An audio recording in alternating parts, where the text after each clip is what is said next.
Hello everyone. I'm just going to invite our speaker on tonight. Trying to get this lighting. Not sure if this light there. We'll just keep it here.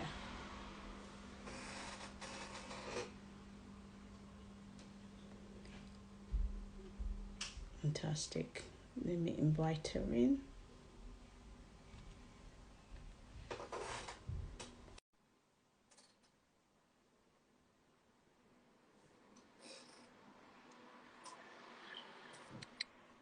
Hi. Hello Isis. Hi. How are you? I'm doing good today. How are you? I'm fine, thank you very much. How was Yes, your day? it was good. I mean, I know it's nighttime for you, but my day is just getting started. It's only lunchtime. All right. Oh, yeah, that's true. Yes, Yeah. you're just lunchtime over there. We're just winding down over here. I, Can you hear me properly? yeah. Oh, Yeah. fantastic. So, right. Welcome everyone today, and welcome to Balm and Gilead Outreach Charity Instagram page. And I'll just tell you a little bit about us. So we're a charity, and what we do is we're UK charity, registered charity, and what we do, we specialize in supporting parents through their grieving process. So we are a place where you can share, a place of comfort, a place of healing, and a place that we advocate for better maternal care for women that have gone through pregnancy loss. And so with me, I have Isis Bhimani, right? Am I correct? Yes, Or have I slaughtered that? I hope not. you With me today, she's the founder of Raising anAngel. So I'm going to hand it over to you. Just talk a little bit about yourself, and then we'll just go through the all right. question. Hi, I'm Isis. My last name is Bhimani. I am the founder of Raising an Angel. And just a little bit about me, I am an angel mom. I love to bake, cook, paint, anything crafting. That is my jam. So I'm always doing those things. I love spending time with my family. And then just raising an angel, we just try to start honest talks about pregnancy loss, grief, and mental health. Why? Thank you very much. You know, when people hear Raising an Angel, they unless they're within the community, they don't understand, and they're thinking, Raising an Angel, what does that mean? Can you expand on that? Yes, absolutely. So, Raising an Angel came to me and my husband. It was just an idea that we were talking about after we lost our son. And everybody says to me, why don't you do Raising an Angel, like A-N? And I'm like, because I have a child. When you refer to your children, I have a child or I have children. And so that's how Raising an Angel came. And it was just something we decided to do just in the process of our grief and just wanting to help people and just make sure that people could see our face with our brown skin, because a lot of people with brown skin are ashamed and they don't talk about these instances that happen specifically for Black women. So that's how Raising an Angel came. Fantastic, fantastic. And I know that you have many more things that is in the pipe work that you're working on that's going to obviously unfold Yeah. as you go on your journey. And I'm excited about that. You know, just let us know. And if we have to, bring more awareness to it, we're here for you.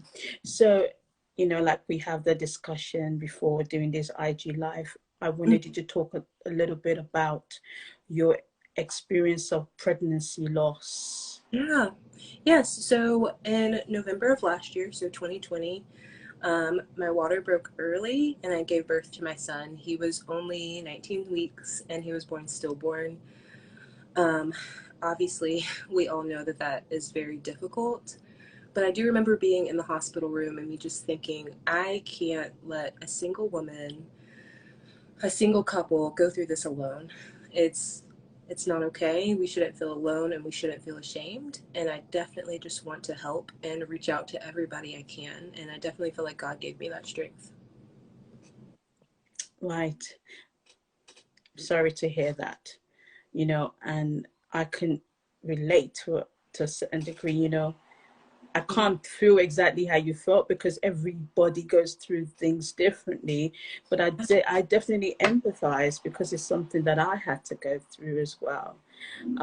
Going through a difficult pregnancy, and then having the challenges of having to deliver a child that you will not take home, Yeah. and that is traumatic. And one of the things that I found out was that, when you leave the hospital, the care is there during hospital. And one of the things I found difficult was being on the same ward with other parents that were delivering their children. And you can hear the cry of the Mm-hmm. baby born and everything else. And I think that's the reason why I wanted to get more involved in advocacy work, to Yeah. be able to shed a bit of light that is quite traumatic, number one, going through this, and then being put in beside a person who's just given birth is a double whammy. And so, and from that experience, I got this, how can I put, this aha moment and this revelation that I do want Mm-hmm. my daughter's legacy to just be that of, I went through this, it was sad, and that was the end of it. Because when I went into a lot of the Facebook groups that supported, where people can come on and talk about their experiences, people were kind of sharing a lot of details about what they went through. And I wanted it to be an experience where I went through this. Okay, so what is this? What has this come to show up for me as? And that's why I thought about big outreach, Balm and Gilead Outreach. Initially, the charity wasn't set up for that. This charity was set up for something different. But I realized that I kept coming up with a lot of challenges and a lot of stumbling block, because it wasn't the purpose in which the charity was meant to have, come about. I didn't want to deal with having to help other people. I just like, I've dealt with it, that's it. I don't want to deal with anything else to Yeah. do with pregnancy loss. But I kept hearing, you need to change the objectives of the charity. You need to change. It was like God was directing me, you need to change it. So I found the purpose in the midst of my grief and in midst of my loss. So I changed the objectives of the charity, and it has opened a lot of doors. I've noticed that it's something that is needed. So I wanted to know, in terms of the experience that you've gone through, how, how is it important for you to honor the remembrance of Elijah? Yes. Oh my goodness. Well, thank you for sharing your part of your story. It's incredible, and just it's amazing that you actually just listened to that call and doing what you're doing. But as far as honoring the memory of Elijah, my son, it is so important. And that's something that I know that we spoke about when we were talking about doing this live. I didn't just want to be left in a spot where I'm just like, oh, I don't have my son and that's it. Like, my son has, his birth has done so much for me, and he's left me with such this amazing legacy. And I'm completely a different person because of his birth. And so as far as like honoring him, that's something that we hold so near and dear. And I just wrote a couple things down that I wanted to talk about as far as honoring, your children that aren't here. And one of them is just that you can spend time with your children who are in heaven, even if they're not here with you. And so, just some ways that me and my husband do that, like before we go to bed, we'll pray, but we also read our son a book. And we just have like a really good sense. I mean, he's our child, my son's child as well, or my husband's child as well. And we just know that he has our personality. So we just do things that we think he'll like. Okay, fantastic. And so, in terms of, when people go through this kind of experience, one of the things that I found was I wanted to get pregnant immediately, like after the experience. And I was disappointed because it was not working in that way, because it was more like I wanted to replace the memory I wanted something else to come and replace this old experience. And I wanted you to talk, if you're comfortable or not, about that process that sometimes women go through after they've experienced this loss. Yeah, for sure. It's something that, women deal with, and we think that our bodies failed us. And we're like, why can't our bodies carry our children? That's like the one thing we want more than anything. And so I definitely went through something where I also was thinking the same as you, like, I want to get pregnant. I want to feel the joy of a baby that I get to keep here earthside with me. And I just couldn't. And I think that that's okay that it couldn't happen. But it's very hurtful when you want that love and you know that your children still love you, but they're not here with you. And Mm. it's just, it's just really hard. It's really hard. And that's something that me and my husband talked about and that we got a lot of advice about when we were in the hospital. And, just from like a couple of family members, they just said, don't rush right back into it. And I remember all of my nurses saying, and I'm not sure how I feel about it right now. I'm still feeling ambivalent about it, but they said, wait a year to try to get pregnant again, and then everything will be fine. And for me, just in that aspect, I'm like, the innocence of, being pregnant and having like a joyful experience first time around, that's definitely gone for me. So I'm like, how do you know that everything will be fine? Mm. Yeah. So, what were the things that you felt helped you um, go through these experiences? For me, I would say it was my support network. Mm-hmm. So I had my family there. I had close friends also who checked up on me. And it wasn't more that they were trying to hurry me on, because there's a tendency to say, move on. It's Yeah. happened now. Move on. These things happen. Many women go through it. There wasn't that hurrying me up to get through it. It was more like I was able to sit in it, in Yeah. the experience, and then move on my own pace. So what things did you do, and how can I put it, what were the things that were around you, or the things that you did that helped you in the process? Yes, definitely. My husband's my best friend, and his support just means everything to me. We had just like a lot of open conversations in that regard. When it comes to our family, I know that they love us and they care about us, but not a lot of people have experienced exactly what we experienced, so they weren't Yes. sure how to help us and how to, you know, encourage us and love us through this process. Because, like you said, there is always a thing where people kind of want to rush you along because they just want you to be back to, and I don't love this word, but your normal self, back to your old self, but they don't Mm. realize that something so significant that's happened. Yes.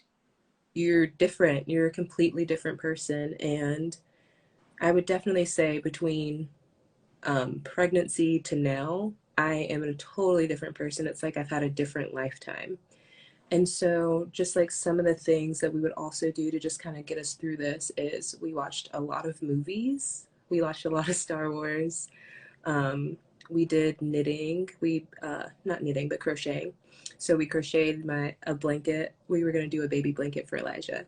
So we ended up making it super big. So it was like, okay, when we lay in bed or whatever, it's like we're holding him, snuggling with him. Oh, And nice. yes. And then we also just tried to get back into things that made us happy because, Mm. when we were discussing like parenthood and things that are important to us to teach our children, it was like, how can we tell our kids to go live their dreams and their hopes if we're not doing any of those things that we love? And so, Yeah. just referencing back to earlier, that's how Raising Angel got started because I felt so led to do it. And it was like, God was just like, no, nothing else Mm. to do. I'm not opening any other doors. This is what you're supposed to do, you Oh, know? wow. Yes. And so it's just, there's so much. I could go I could go on forever. But there's just so much, and I'm brave now. I'm strong. I have a great outlook on everything. I know that my son is just like my husband, even like in my womb, and we would look at like the ultrasounds. He would, sit like him and with his arms behind his head and his legs crossed, like how my husband sits on the couch. And so we joke about how he has like my husband's personality and things like that. And so I know he's fun and that he's a part of both of us. Wow, Yeah. that's awesome. So what part did your faith play in terms of your this journey? How significant was your faith? Because for me, it was very important. I Yeah. think one of the things that got me through when no one was around, was listening to like a very a worship song, Hmm. listening to like a tape or something that kind of elevated my energy from how I felt, I was feeling at that moment. So what significant part did your faith Yeah. play? Yes. I think for this, I could give like a sugar coated answer, but I won't. Yes. So faith definitely is bigger in play now. But at first, when we first lost Elijah, I was so mad at God. I was so angry with him. I didn't understand why this was happening. And I even asked God, I was like, when I first found out I was pregnant, I took the pregnancy test and I was going to the store to get a second one. I even asked God, and I remember saying, God, if this child is not going to stay with me, just let this be like a chemical pregnancy. Let it just be like some type of fluke, because sometimes those things happen. And let me just not experience losing a child. And I said that the day I found out I was pregnant. And then just to come back to lose my son, I was so mad at him for such. Mm, I couldn't pray. I couldn't listen to like gospel worship music. I couldn't go to church. I couldn't even talk to him. I couldn't do anything. And there was just this moment one day where I was like, I have to do something different. I can't continue to be angry and upset. I have to do something different. And I just tried. I just tried praying. It was like the most basic prayer. Um, it was not in the way I love to pray. It was kind of like, I'm trying to think of a word. Um, I was kind of doing it like begrudgingly. And I was just like, God, I know you're here. I know that you're here for me. I love you. I don't understand why you did this. I'm still angry. And that's it. So that's kind of how my first prayer went. But just over the course of time, it grew into something deeper, and God just started like opening my eyes to different things and sort of like taking the scales out of my eyes of like, mm, I said, I know that you've gone through this, and I know that you're angry, but I'm taking care of Elijah. He is good. I promise you that he is good here with me. And just that moment of like taking away that pride of, I know that God can take better care of my son than I can, which is just really hard to say as a parent, because you think, oh, I'm, my child's parent. I know them better than anything. And I was like, you know what? God, you're right. You can take care of him. You've been taking care of me my entire life and everybody else. So I just had to let that go. And then slowly things started unraveling. And then I got to the point where I am today, where I'm actually able to pray and have conversations with him. And things are starting to get back to the degree that what they were before my pregnancy loss. mm, yeah. Because Yes. what because I found that there's a culture in a lot of the some of the cultures anyway. In my culture, I can speak about, there is that element of silence. This is something that we shouldn't really talk about. Yeah. It's something that just get through it and move on. How is it important for you to speak about it? Because I heard you speak about it before on another platform, and I thought that was very that was, how can I put it? I don't want to use the word brave or courage, but for me that was refreshing. That was like very refreshing to see that, you know, in the culture of silence, that you were able to open up and speak about it. How is it important in terms of, you know, the journey and helping a person to come to this understanding of what has happened, to be able to open up and speak about it, not necessarily speak about it on a platform, but maybe even just talk to someone. So there's counseling and there's different people that you can talk to, family. How is important is it? Oh, yeah, it's definitely something that's very important. I think that acknowledging that we shouldn't be ashamed of our body, because I did sit in a place where I was definitely ashamed. I felt embarrassed, like, oh, my son couldn't, or I couldn't hold my son in my body. Mm, And just kind of like, I don't understand. Like, I did everything right. I even, at even the point where my doctor was like, Isis, I have never met somebody that has done everything that they're supposed to do as much as you have. And so just getting to the point where you know that you're sitting in a bad space, and that can mm, be intrusive thoughts and just like constant negative thoughts. Um, Being able to just take the pride out of it and really like look deeply and inward in yourself to say, hey, I need help. And whether that's meeting with a counselor online and not physically going in person, that's fine. Or finding one that you like in person. mm. I think that you should find that balance, and you shouldn't just stick with a counselor just because they're there and they have that title. It's good to find a good like symbiosis in that. Yeah.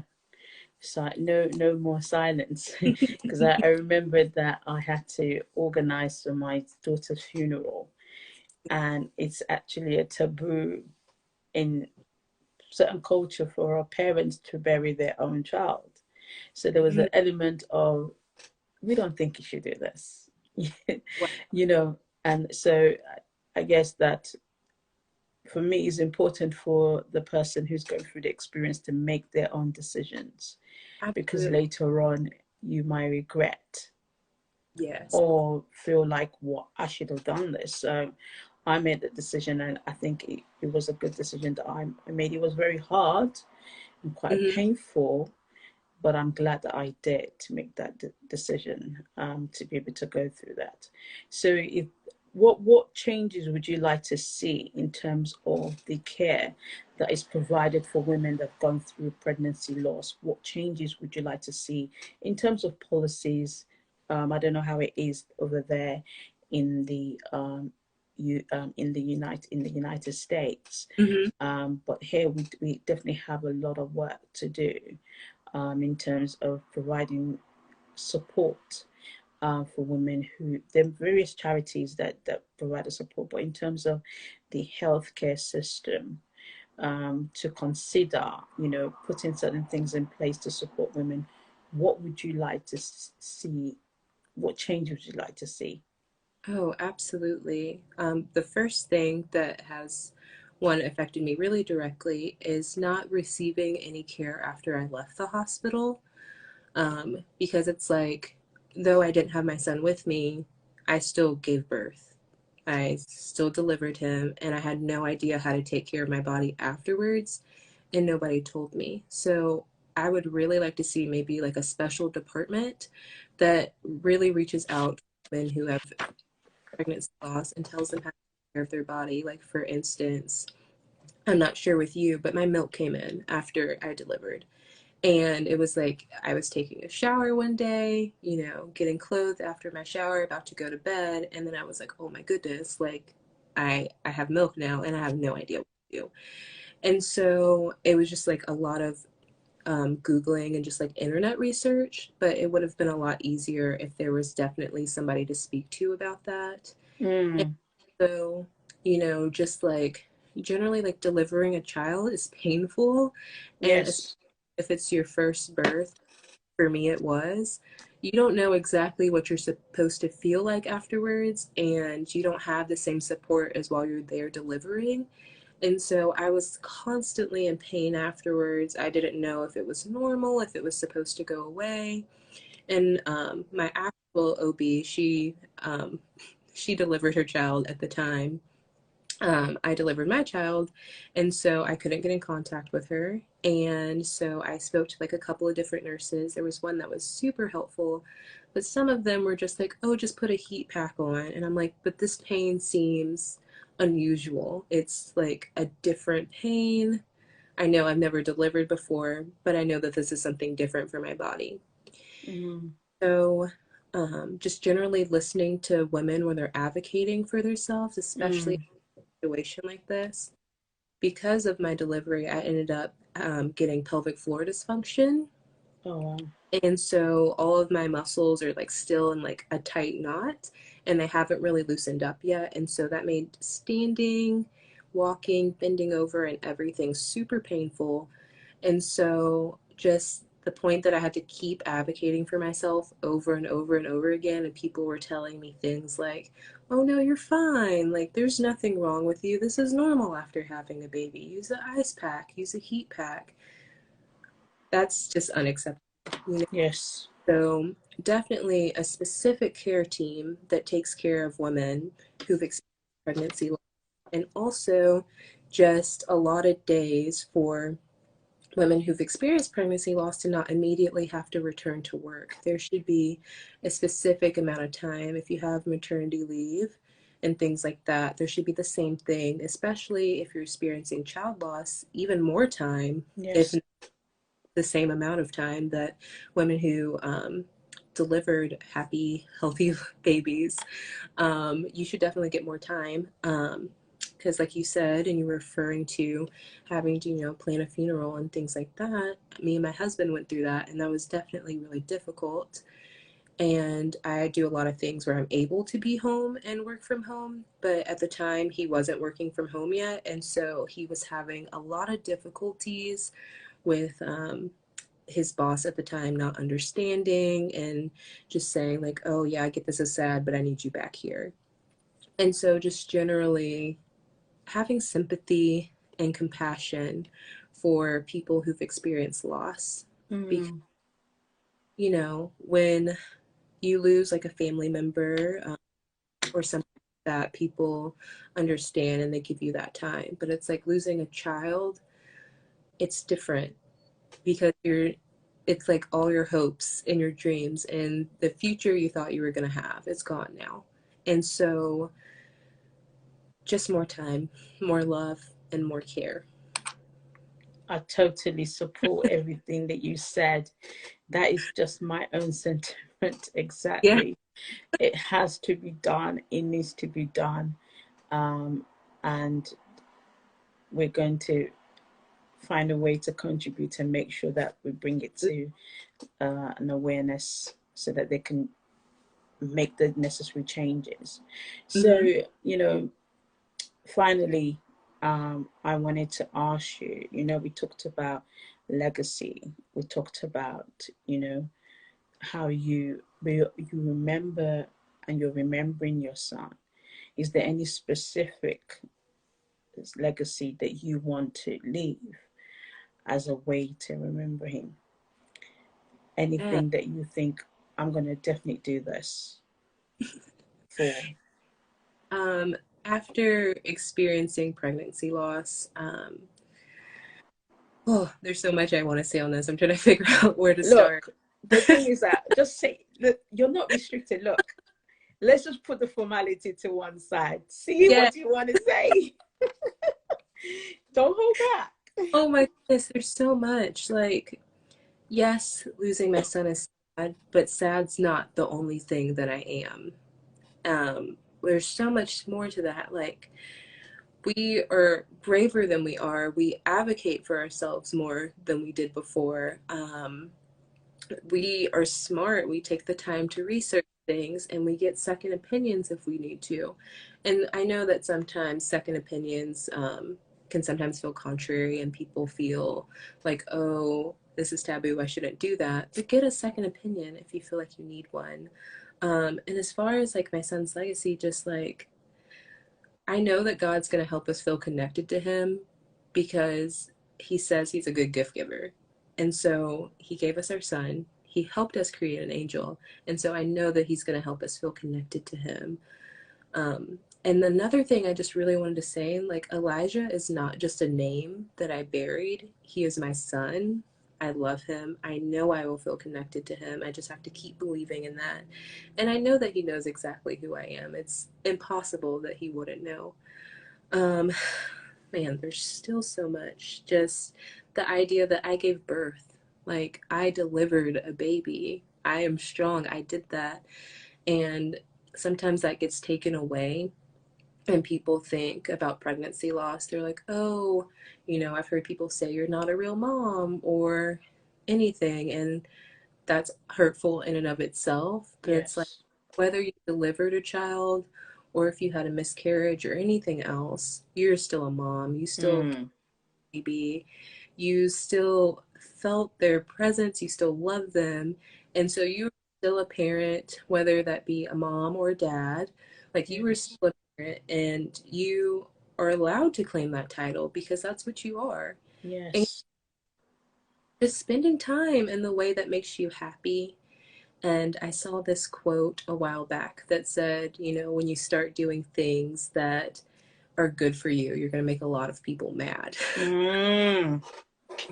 I've noticed like over this course of time where I'm just like, I don't really care what you guys think anymore. Like, I'm a mom. These are the things that I want to do. I'm going to get them done. I've made a lot of people upset. And like, Fantastic. I'm not trying to be hateful or anything like that, but you, you know, you found your voice. yes, I found my voice. And oh, that's such a good way to say it. I found my voice. That sounds so good, just like rolling off your tongue. Mm.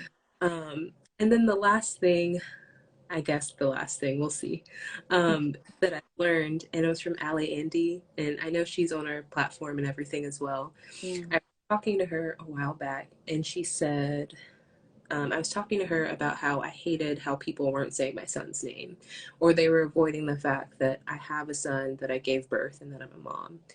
And she told me, and this is the best advice ever I feel like I've had, you have to learn to say his name yourself, Yeah. and then people will fall in line and start saying it too. And so ever since I've been doing that, I've noticed like with my in-laws or with my parents and friends and things like that, they start saying his name more often too. So there's that. I hope that that's helpful to some. No, that is just beautiful. That is beautiful. That is beautiful. Yes, say their name. Elijah. You've got Yeah, Elijah. It's such a wonderful, beautiful name. I love thank that name, you. Elijah. Yeah. It's quite prophetic as well. Mm-hmm. And so, yeah, I am so honored to have you speak on here because you've given a lot of gems, and you've somebody will listen to this and thinking, I can resonate with that, Yeah, because it's okay to get to that place where you think, I don't really want to talk about the nitty details of what had happened. And I just wanted to be in this space of, yes, I am feeling better. I have found my voice. I am stronger, right? And I am a work in progress. And it's okay for me to be like that and not feel guilty about it. And absolutely. so I really enjoyed our conversation, quite refreshing. And I hope going forward there'll be many other things that we can do together, many interactions we can have later on. And I know that you've got your podcast coming. When Yeah. that is sorted, you can't talk about it right now, can you? So the only thing that I know is that we are planning to launch it either at the end of July or early Okay. August. Yeah. So we're working on that right now. We're getting people in. We got our microphone and we're figuring everything out. So when I have more information, I will let you know. You let me know. I'm not trying to draw the information out of you. All right, then definitely let us know. We'll put it on our page. or Yes. I'll put it on the different pages that I have. So thank you, Isis, for this conversation, and anybody else that's going to listen to this. So do you do coaching or anything like that, or do you work with, you know, women that might have gone through experiences? If somebody wanted to contact you, do you do anything like that? So I'm working on sort of figuring out exactly what I want Raising Angel to be, because Okay. there's, you know, when you want to do so much, you're like, hey, I have to zero in on something and start with that and then add on. I do have a degree in ministry. I do not have my degree in counseling or therapy, but it's something that I think about going back for because I'm already like so close to being done with that. And so I'd love to do coaching, but I'm not a counselor, so I cannot say that I can counsel you. All right. Yeah. Okay. All right. So anyway, I'll put your details on there, and when things start evolving and unfolding, people can kind of see where they can contact you and what services you can provide for them. So thank you so much for coming on. Thank you for having Yes, me. have a lovely afternoon, and And we're you, just getting into Friday evening. I'm just gonna put my feet up, get something to eat, and just rest for the rest of the evening. Thank you very much. Take care now. okay, My love bye. to your husband. I will. I will say hey. All right. Okay then. Bye. Bye.